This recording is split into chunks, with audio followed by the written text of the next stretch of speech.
नमस्कार मंडळी, मी प्रिया. प्रिन्स किचनचं स्वागत आहे आणि आपण आज बघणार आहे साऊथ इंडियामध्ये आवडीनं खाल्ला जाणारा डोशासोबत इडलीसोबत असा पोळी मसाला किंवा गन पावडर मसाला असंही म्हणतात. आपण आज तो घरच्या घरी कसा बनवायचा आहे हे तुम्हाला मी इथं आज सांगणार आहे.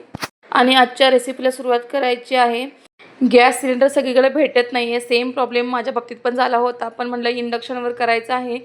आणि इंडक्शनला सगळ्यात कमी पॉवरला म्हणजे 80 ठेवलेला आहे. आणि इथं मी 1 वाटी उडदाची डाळ आहे छान अशी खरपूस अशी भाजून घेतलेली आहे. त्यानंतर अर्धी वाटी हरभऱ्याची डाळ आहे, ती पण चांगली भाजून घेतलेली आहे. त्यानंतर बघा साधारण अर्धी वाटी खोबरं आहे, खोबऱ्याचा जो खीस असतो तो तिथं भाजून घेतलेला आहे मी थोडा वेळ.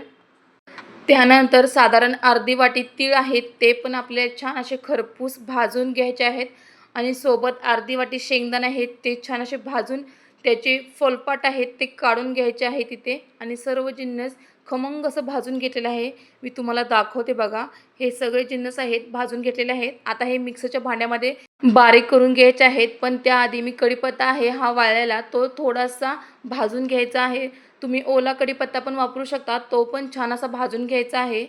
आणि मस्त असा कढीपत्ता भाजून घेतल्यानंतर मसाल्यामध्ये लाल तिखट अर्धा चमचा साधारण घेतलेला आहे इथे.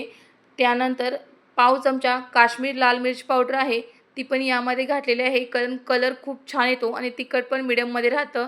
त्यानंतर पाव चमचा हिंग आहे, तो यामध्ये घातलेला आहे. त्यानंतर 1 मोठा चमचा नमक ॲड केलेला आहे. आणि सगळे जिन्नस आहेत ते आपण बारीक करून घ्यायचे आहेत मिक्सरच्या भांड्यामध्ये.